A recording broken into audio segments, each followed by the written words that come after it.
فاعبد الله مخلصا له الدين ألا لله الدين الخالص.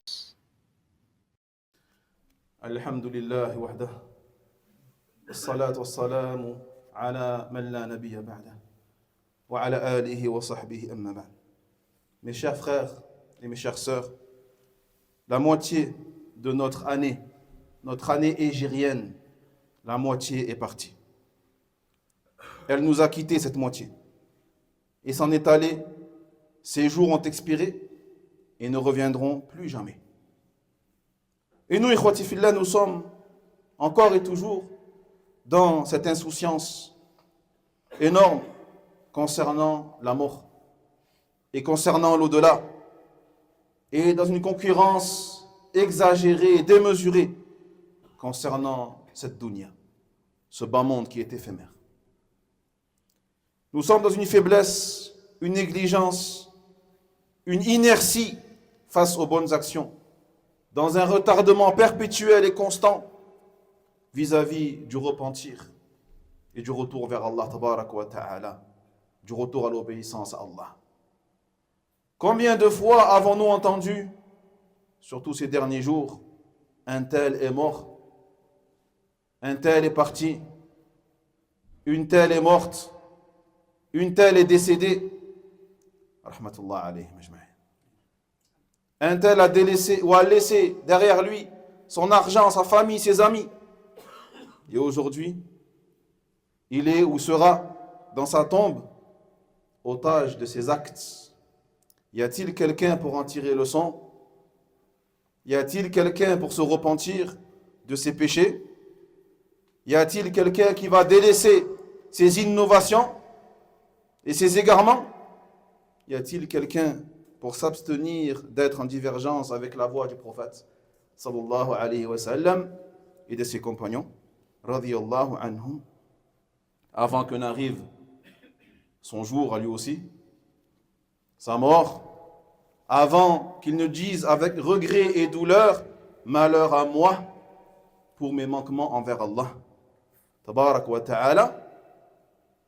Donc mes frères à Allah, vous êtes entrés dans un des 4 mois sacrés, le mois de Rajab. Allah Jalla wa Ala a dit à propos de leur sacralité, dans le sens, dans la loi d'Allah, les mois sont au nombre de 12, en ce qui est inscrit dans le livre d'Allah, depuis le jour où il créa les cieux et la terre. Et 4 d'entre eux sont sacrés. Telle est la religion de droiture. Ne vous faites donc pas tort à vous-même en ces mois. Ne soyez pas injustes envers vous-même pendant ces mois. Faites donc très attention, ikhwati fillah, à ne pas être injuste envers vous-même durant ces mois sacrés, que ce soit Rajab ou les autres mois, en commettant des péchés ou de l'association ou des innovations ou des choses indécentes, honteuses, injustes, des transgressions, des tueries, des affrontements, des tricheries, des mensonges, de la médisance, de la calomnie, de la jalousie, de la haine. Allah Jalla wa Ala vous a dissuadé de faire tout cela et a dit dans le sens: ne soyez pas injustes envers vous-même durant ces mois. En effet, les péchés sont plus graves durant ces mois-là. La gravité de ces péchés sont amplifiées quand ils sont commis à des moments ou à des endroits qui ont une grande valeur auprès d'Allah tabarak wa ta'ala. Qatada al-Tabi'i, rahimahullah, a dit: l'injustice durant les mois sacrés sont plus graves encore en termes de péché et de culpabilité que l'injustice durant les autres mois. Mes frères à Allah, nous allons évoquer quatre choses qu'il incombe à chacun d'y prêter attention et de comprendre leur jugement, afin que vos adorations, mes frères, soient protégées. Protégez vos adorations. Protégez vos personnes du péché, wallahi. Car vous ne savez pas quand vous allez partir. Car vous ne savez pas quand sera votre tour de partir. Afin d'éviter d'être rabaissé, Yawm al-Qiyamah, et afin que diminuent ces innovations dans la religion, ces péchés dans vos pays et dans vos maisons. Et que vous ne mettiez pas en colère votre Seigneur, subhanahu wa ta'ala, et que vous soyez bien heureux dans votre vie ici-bas et après la mort. Donc le premier point, ikhwati fillah, concerne le fait de spécifier le mois de Rajab, ou son premier jour, ou son premier vendredi, ou son premier jeudi, pour jeûner. Pour jeûner. Cette particularisation n'est pas rapportée ni du prophète sallallahu alayhi wa sallam, ni de ses compagnons radiyallahu anhum. Ils n'ont pas jeûné ces jours-là, n'ont pas appelé les gens à le jeûner. Et de plus, les savants, quel que soit leur pays, leur école, leur époque, leur école de jurisprudence, ne cessent de désapprouver ce qui est rapporté sur ce jeûne comme hadith mensonger et inventé. Ibn Hajar al-Asqalani rahimahullah ta'ala a dit: il n'a été rapporté sur le mérite du mois de Rajab et de son jeûne et du jeûne de certains de ses jours, ou sur le mérite d'une certaine prière de nuit durant ce mois, aucun hadith authentique. Il n'existe aucun hadith authentique à ce sujet-là. Fin de citation. Le deuxième point concerne le jugement de spécifier le mois de Rajab pour faire une prière dite la prière des Raghaib, qui serait faite la nuit du premier vendredi de Rajab, entre Al-Maghrib et Al-Isha. Et ce n'est qu'au 5e siècle de l'Hégire que cette prière-là est apparue. Il est donc interdit de faire cette prière ou d'appeler les gens à la faire, car la référence dans ce domaine, ikhwati fillah, c'est les textes coraniques et les hadiths prophétiques authentiques du prophète sallallahu alayhi wa sallam. Et en l'occurrence, aucun texte, ni coranique, ni prophétique, n'a fait mention de cette prière-là. Ibn al-Attar a dit: tous les hadiths rapportés au sujet de son mérite sont tous inventés à l'unanimité des savants du hadith. Fin de citation. Le troisième point, ikhwati fillah, au sujet de l'événement du voyage nocturne et de l'ascension. Se sont-ils produits durant le mois de Rajab ou pas?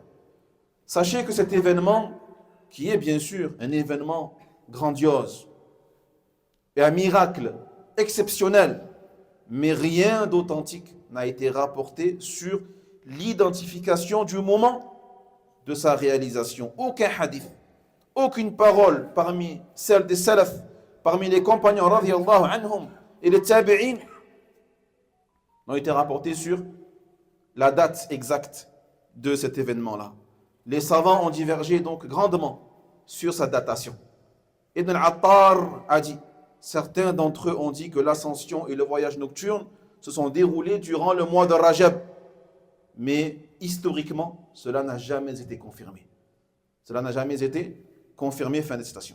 Le quatrième point, ikhwati fillah, concerne le jugement de la célébration de la nuit, du voyage nocturne et de l'ascension. Même si nous connaissions la date exacte de ce voyage nocturne et de l'ascension, est-il permis de la célébrer? La wallahi. Cette célébration ou le rassemblement pour cette nuit n'ont été rapportés ni du prophète sallallahu alayhi wa sallam, ni de ses compagnons radiyallahu anhum, ni des tabi'in, ni de qui que ce soit parmi les premières générations, ni des premiers imams tels que Abu Hanifa, l'imam Malik, Shafi'i, Ahmed et d'autres que eux parmi les grands imams de l'islam, rahmatullahi alayhi ajma'in. Cela est largement suffisant, ikhwati fillah, pour toute personne raisonnable. Toute personne raisonnable, cela lui est suffisant, wallahi, pour faire attention à sa religion, pour ne pas faire partie des gens qui célèbrent cette nuit et qui se réunissent en famille pour cette occasion ou qui y appellent. Craignez donc Allah, tabarak wa ta'ala, mes chers frères, et redoutez le châtiment de l'au-delà en vous éloignant des innovations dans la religion, de leurs prêcheurs, de leurs assises, de leurs mosquées, de leurs sites internet, de leurs chaînes télévisées, de leurs livres. Éloignez-vous de toutes ces chaînes qui ouvrent sur internet et qui sont tenues par des inconnus. Empêchez vos enfants d'aller regarder, car leur religion est plus importante que tout. Leur islam, leur foi, leur croyance est plus important que tout. Allah tabarak wa ta'ala, dans le sens, il dit: Allah aime certes les pieux, et les pieux seront dans une demeure de sécurité absolue. هذا وأسأل الله تبارك وتعالى أن يجنبنا الشرك والبدع والمعاصي وأن يرزقنا لزوم التوحيد والسنة إلى الممات وأن يعيذنا من الفتن ما ظهر منها وما بطن إنه سميع الدعاء.